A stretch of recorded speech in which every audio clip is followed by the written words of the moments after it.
document disclosure, the debt ceiling fight, and alarming political violence. There's no there. President Biden downplays the controversy over classified documents found in his office and home. There are a lot of questions, and I think Joe Biden's going to find out that the rules do apply to him. As Republicans continue their attack. And why wouldn't we sit down now, set a budget, set a path to get us to a balanced budget? There will not be any negotiations over the debt ceiling. The U.S. hits its debt limit while the two parties disagree on how to move forward. Plus, a former GOP candidate is arrested for violently targeting Democrats. Next. This is Washington Week. Corporate funding is provided by... For 25 years, Consumer Cellular's goal has been to provide wireless service that helps people communicate and connect. We offer a variety of no-contract plans, and our U.S.-based customer service team can help find one that fits you. To learn more, visit consumercellular.tv. Additional funding is provided by Ku and Patricia Ewens for the Ewen Foundation, committed to bridging cultural differences in our communities. Sandra and Carl DeLay Magnuson, Rose Herschel and Andy Shreves, Robert and Susan Rosenbaum, the Corporation for Public Broadcasting, and by contributions to your PBS station from viewers like you. Thank you. Once again from Washington, moderator Yamiche Alcindor. Good evening and welcome to Washington Week. For the second straight week, President Biden is facing scrutiny over his handling of classified documents from his days as vice president. On Saturday, the White House released a statement announcing more classified documents had been discovered at Biden's home late last week. That third find is in addition to the initial discovery in November of secret documents in his former Washington office. There was also a second set of materials found in December in his garage. Now, House Republicans, including Representative James Comer, the chairman of the House Oversight Committee, well, they were quick to pounce. The president mishandled classified documents. They're not being transparent with the American people. But this week, President Biden, he sought to downplay the controversy. We're fully cooperating, looking forward to getting this resolved quickly. I think you're going to find there's nothing there. I have no regrets. I'm following what the lawyers have told me they want me to do. Despite the tension, the White House tried to project a message of business as usual. On Thursday, President Biden traveled to California to visit areas devastated by extreme weather. And on Sunday, Vice President Kamala Harris will be in Florida to mark the 50th anniversary of the Supreme Court's Roe v. Wade decision, which of course was overturned last summer. Joining me tonight to discuss this and more, Nia-Malika Henderson, a senior political analyst for CNN, and here in the studio, Lisa Desjardins, congressional correspondent for PBS NewsHour, Weijia Jiang, senior White House correspondent at CBS News, and Jonathan Lemire, White House bureau chief for Politico and the host of Way Too Early on MSNBC. Yes, we're still happy you're up because you are often awake way too early. Heavily caffeinated. Yes, you are, as we all are. So, Weijia, I want to start with you. Take us inside the White House. President Biden, he finally broke his silence after days of not wanting to answer direct questions about the classified documents. What led to that, and how much pressure is he feeling? Well, I think the White House from the beginning has had a very carefully crafted strategy, not only for dealing with the documents, but also for how to communicate that with the people. As you know, CBS News, our team broke the story, and the big question after that was, why didn't you disclose it yourself? If you knew about these back in November, if you knew about more documents found in December at his Wilmington house. And I think that's really what they're struggling with more, because this president pledged transparency. So yes, there is transparency when it comes to the White House cooperating with the Department of Justice. Transparency with the American public is very different. And that's, I think, where the discrepancy is. But in terms of, the White House's strategy for dealing with it now, it's very clear. And I think what we heard from President Biden yesterday was veering away from that, because sometimes this is a president who can't help himself. He wants to weigh in. He has said he wants to talk about this. In that clip you played, he went on to say there is no there. And so the White House has gone to great lengths to try to separate itself from the DOJ. So it now begs the question, why is the president weighing in on what he thinks the conclusion will be?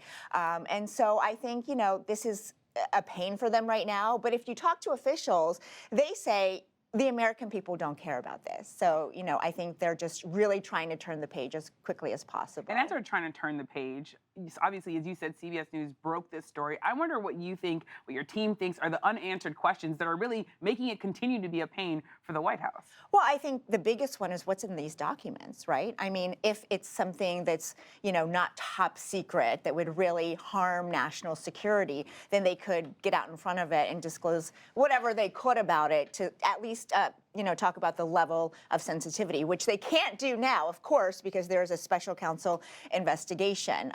We also don't know, exactly why the personal attorneys for the president were sifting through these documents in the first place. I mean, if they were packing up an office, I know when I pack something up, I'm not going through folders if it's just for the purpose of packing, right? And we also don't know how many other documents may be out there because there's no clarity about exactly where the search is extended to and, if there could be more documents elsewhere. And Jonathan, I mean, there's so many questions, as Weijia just pointed out. There's reporting that President Biden is frustrated. There's also reporting that he was supposed to have the A-team. These are the experienced people. How in the world did we get here? Yeah, he was visibly frustrated yesterday when asked about this in California, saying the American people doesn't care about this. You should be talking about things that matter. In that case, the storm damage out there. It does seem, people have wondered if this undercuts their argument that the adults were back. That was part of their selling point after the chaos of the Trump years. The Biden and his team would be the grown-ups in the room. They would avoid mistakes like this. And this is where, of course, we should note, this is not totally comparable to the situation with Donald Trump and the documents in Mar-a-Lago. Those are hundreds of documents and seemingly willfully attempts to not give them back. And that's not the case here with Biden. But still, as politicians, both sides of the aisle have weighed in privately, like, they're not comparable, but there's enough similarities that it's going to muddy the waters. And I think the other unanswered question from a number of frustrated Democrats that I've talked to is like, well, as soon as those documents were discovered in Mar-a-Lago in August, why not search all the Biden properties then? Why not just be sure you don't have a similar problem? There was nothing of that happened. And in fact, nothing was searches at all until those first documents were inadvertently found at the Penn Biden Center in early November and then not immediately disclosed. And not only were they not searched, but, President Biden has his own words now that are being used against him by critics because when the documents at Mar-a-Lago were discovered, he said, how could anybody be so irresponsible? I mean, part of what of course is fascinating about this is one that Trump's issues are different, Lisa, but that still you have President Biden now facing fierce criticism from Republicans who have new control over on the Pennsylvania side that you spend so much of your time on in the Hill. So tell me a little bit about how Republicans are getting ready to both criticize and investigate this while also threading the needle of kind of ignoring former President Trump's handling of classified documents. I know something happened when Kevin McCarthy was moving to the Speaker's office. In his boxes, he found some kind of crazy lucky rabbit's foot because after basically the worst ascension into the speakerdom in modern history, they get this gift. Now, not only had Democrats been smug about the Trump documents for a long time, going back to, oh, what about Hillary Clinton? Now this is another cause for investigation for them, and the White House continues to not answer questions, continues to not look transparent, continues to raise doubts, not just about President Biden, but about Democrats themselves. So I think Republicans are taking a tact where they're not fully pouncing. They believe that the White House is actually causing enough damage themselves that they can take this more slowly than they usually do with this kind of issue. I mean, fascinating, and in some ways, it's an issue that is playing itself out, as you said, with the White House and sort of having its own problems because they're not able to directly answer questions. Nia, I want to come to you. There's a Quinnipiac University poll that found. Oh, we don't have Nia. Apparently, we don't have Nia. So I ask you, Lisa, there's a poll. We spent so much time when we worked together on polls. So there was a poll that shows 62% of registered voters believing that President Biden acted inappropriately. This includes 85% of Republicans, but also 36% of Democrats. I wonder what that means, even if Biden's saying, this is different, that the American people are looking at this and saying, this isn't good. Right, that's huge because remember the midterms, one of the reasons that Democrats did so well, did better than they were expected is because their base believed in their candidates and showed up. Republicans had a candidate problem. Democrats stood with the Democrats even amid those kinds of doubts. If they're having those kinds of numbers, that's something that can really snowball over the next coming months. At least for now, it's probably likely more of a political problem than a legal one. I mean, right now, the Biden team has said this was a mistake. They didn't mean to do this. They're cooperating with the investigation. They got a special counsel now, too, as does former President Trump. Some in the White House suggest, though, that's going to be a painful process in the short term, but long term, maybe that's even a good thing because they'll be able to rebut any claims of bias that from the Department of Justice. But it does take a hit right now, you know, for a president who, frankly, was on a real winning streak. You know, the midterms, Democrats did much better than expected. They got a lot of legislation done last year. He's received high marks for his leadership, keeping the allies together in the war between Ukraine and Russia. And we were, you know, on the verge of his announcement likely to run in 2024. And this is just a bit of a hiccup here for the West Wing. And Nia, John did say that this could be a hiccup to President Biden. I wonder what you're hearing from your sources, especially when it comes to the way that the American public might see this documents issue. If it complicates President Biden's run possibly for re-election, there are sources telling a number of outlets that he is planning to announce likely after the State of the Union. And listen, that was always the plan. So there might be a sort of a temporary hiccup now. He is sticking with that plan of announcing for his reelection bid in 2024. The Democrats I talk to about this say, listen, this is sort of a tempest in a D.C. teapot, that it is much ado about nothing. You saw, I think, President Biden echo that today. They think that voters are much more savvy than we give them credit for, that they sort of lived through this with Hillary Rodham Clinton. They lived through this, obviously, with what happened with Donald Trump as well very recently, and they can tell the difference between whether or not there's something possibly nefarious going on that would possibly warrant something like we saw with Donald Trump versus what we are seeing with Joe Biden. I do think there is something else at play here. Joe Biden, in terms of his political brand, it is that he is different from Donald Trump. He's competent. He's been in public office and public life for many, many years, so that was part of his calling card. There is also, I think, something else.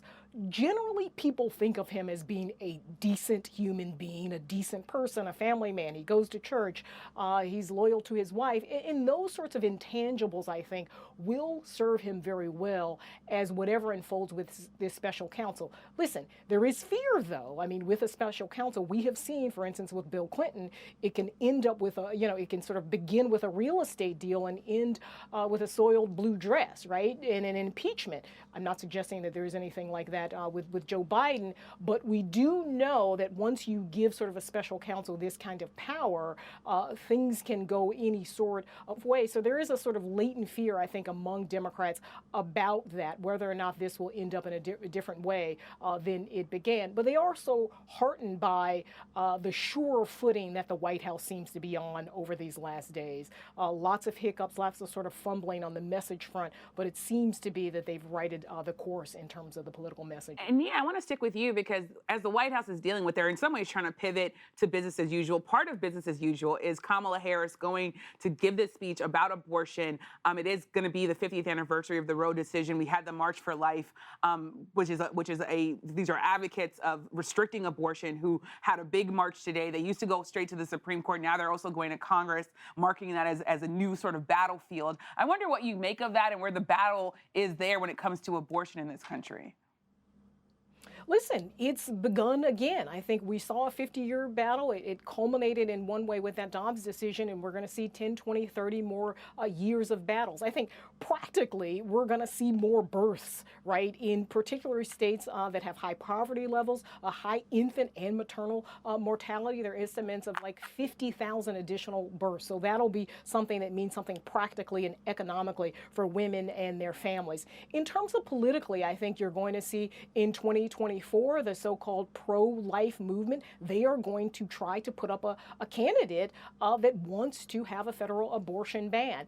In terms of, I think, the pro-choice movement, you saw, I think, a kind of renewed commitment to the pro-choice movement and the pro-choice situation in Roe v. Wade in a way that I think Democrats and liberals weren't so fiercely proponents of abortion. I think you saw in 2022 what that meant for the ballot box. Democrats did much better than they expected to, and part of that was because Republicans were seen as very radical in terms of abortion. So I think there's going to be very much a renewed fight, a battle around the abortion pill, which of course got sort of FDA approval, and some pharmacists are going to be selling that in different states, particularly blue states. So, you know, it ain't over by any means. We saw what happened over these last 50 years.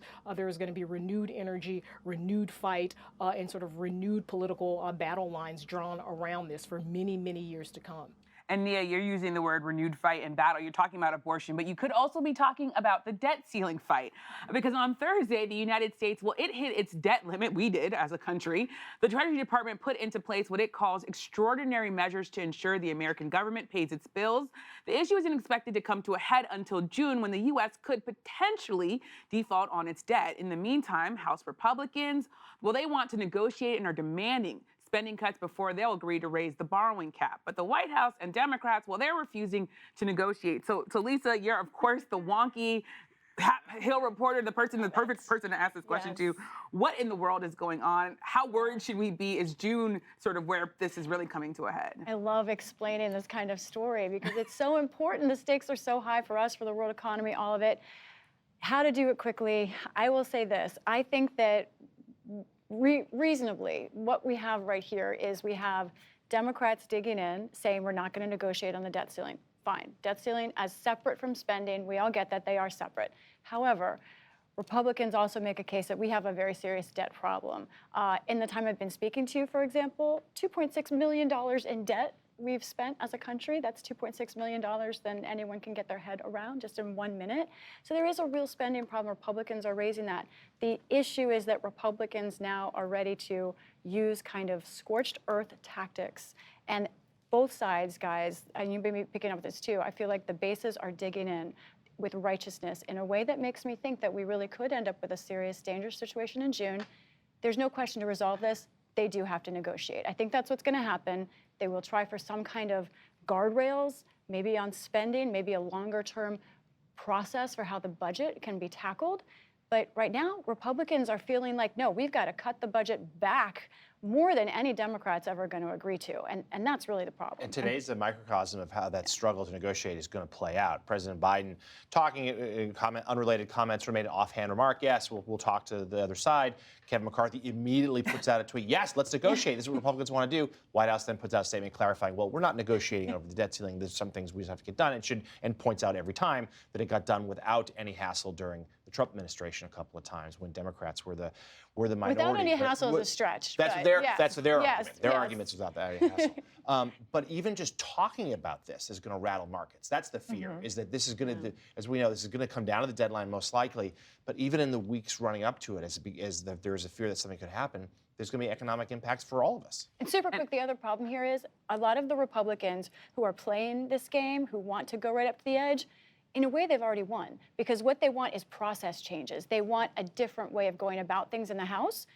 So really, how much do they care how much the spending changes now or later? And that's a real issue going down the pike. And Weijia, with all that's going on, Kevin McCarthy says he's accepted an invitation to go to the White House. So what are they going to talk about if President Biden's saying, I'm not negotiating, but yeah, come down to the White House? This is something that John just mentioned. Yes, he tweeted that out, and then the White House responded and basically said, look, there is no invitation on the table to just come and talk about the debt ceiling. We would love to talk about a wide range of economic issues. I will say that my phone rang, and it was White House officials saying, hey, we just want to make sure you saw this statement, because they really want people to know that they're not changing that flag. It's in the ground. They are not going to negotiate. And by the way, there is no date set for any meeting between these two men anytime on anything. So it's a lot of show. No meeting set at any time to negotiate on anything. We have to make sure we underline that point. For now, as of tonight. Well, there's also, of course, another really issue that was bubbling up this week that we wanted to get to on Washington Week, and that is on Wednesday, Solomon Pena, a former GOP New Mexico State House candidate, was charged with multiple counts in connection with shootings at the Albuquerque homes of 4 Democratic elected officials. Pena allegedly hired 4 men to conduct the shootings in December and January. This news comes as officials revealed that last year, the U.S. Capitol Police investigated 7,501 threats against members of Congress. So, Nia, what do you make of Pena being charged, the idea that we've gotten here, that there's all this scary video of him showing up to his opponents' houses, making threats? What do you make of all this? Yeah, listen, there has been a tenfold increase in threats against lawmakers going back to 2016. Many people sort of tie this to the rise of Trump, the rise of Trumpism, and the kind of rhetorical violence we have heard from him over these many years. Susan Collins, of course, the senator from Maine, in October said she would not be surprised if at some point a lawmaker was assassinated. We saw, of course, what happened with Nancy Pelosi's husband. They were looking for her. They ended up attacking her husband. And so, unfortunately, this isn't a real surprise to anyone. Lawmakers talk about the threats they've received, the increased need for security, and listen, the need to also tamp down the violent rhetoric and the conspiracy theories. And some of this grows out of this kind of election denialism. This particular gentleman, for instance, thought that he didn't lose, and he was sort of going on a rampage as a result of it. So we are in very, very difficult times. I think if you're a lawmaker, you were used to kind of nasty phone calls at some point if you were an elected official, but now the threat has gotten so much worse, and lawmakers are very nervous about this, and some of this stuff has been visited upon them, lawmakers in Congress and, of course, across the nation as well. And you hope that at some point, some of the rhetoric is tamped down on, and it isn't really both sides, right? It is more on the right at this point. And if you talk to folks at the FBI, you talk to folks in law enforcement, there is real concern that it used to be sort of there was a threat from outside of the country's borders, but now there is this threat from within. So you see these incidents happening. And listen, lawmakers are not surprised at these kinds of incidents, and they're certainly nervous and scared and stepping up their security as much as they can. And a quick follow-up, Nia. I mean, Pena lost by 48 points.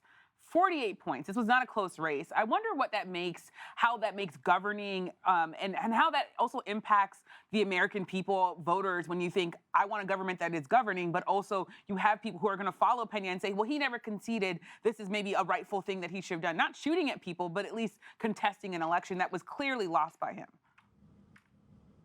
Yeah, listen, I mean, Exhibit A is Donald Trump, right? I mean, I think he has set the example for this idea that you can clearly lose an election, but you can also spread a lie that it was a rigged election and that people were out to get you, and their votes that weren't counted, or Italy changed votes from Trump to Biden, whatever these sort of conspiracy theories are. You don't know how they're going to land on unstable criminal elements of the country. And you sort of saw that mix with this particular gentleman. And again, there isn't any sense, from what I can tell, that lawmakers, particularly on the right and sort of the chattering classes on the right, are interested in sort of tamping down the rhetoric. There is this rhetoric around there being enemies on the other side and people who aren't following the rule of law and conducting elections in the way that they should. Listen, I think we're glad that there weren't many election deniers that came out of the 2022 cycle, that people sort of conceded and walked away. But this, of course, was a different instance. And you hope that this is something that going forward doesn't happen more frequently. But again, there is a lot of fear among lawmakers that this is going to become much more routine. Weijia, I mean, we covered the Trump administration. She said Trump, and I literally had a flashback to you and I on the Rose Garden, in the Rose Garden with all those wild times. I wonder what you make of what Nia is saying here. Well, I think it's not just lawmakers, but President Biden has, issued this warning himself. It was his closing message right before the midterm elections that it was, that there is a real threat to democracy. And he got criticized for that, especially by Republicans who said he has no idea what voters really care about. He's out of touch, but it ended up being a winning message. And then after that, even though, we didn't see, of course, what we saw on January 6th, the president continues to issue warnings that there could be a repeat of that or even worse. And so I think that, that is the message that they're trying to portray, to let people know that it's not just something, that seems like it couldn't happen, because it is happening. And in the last 30 seconds here, Lisa, I'll go to you, because obviously you came face to face with this when you were covering January 6th. Well, I'll say, at the Capitol, there's still a lot of raw fear and real fear. I know members of Congress who have moved their homes in the last 4 months because of threats. They've moved to an entire new house. I also want to say it's not just here in Washington. This week, I noticed that the Chief Justice of the Idaho Supreme Court, in his annual address, said his judges need more security because they are under threat. So it's bubbling down. Definitely, definitely. Well, we'll have to leave it there for now, but a lively conversation and definitely important topics. Thank you to our panel for joining us and for sharing your reporting. And don't forget to watch PBS News Weekend on Saturday for a look at the anti-government protests in Peru that are becoming increasingly deadly. I'm Yamiche Alcindor. Good night from Washington. Corporate funding for Washington Week is provided by... For 25 years, Consumer Cellular has been offering no-contract wireless plans designed to help people do more of what they like. Our U.S.-based customer service team can help find a plan that fits you. To learn more, visit consumercellular.tv. Additional funding is provided by Ku and Patricia Ewens for the Ewen Foundation, committed to bridging cultural differences in our communities. Sandra and Carl DeLay Magnuson, Rose Herschel and Andy Shreves, Robert and Susan Rosenbaum, the Corporation for Public Broadcasting, and by contributions to your PBS station from viewers like you. Thank you.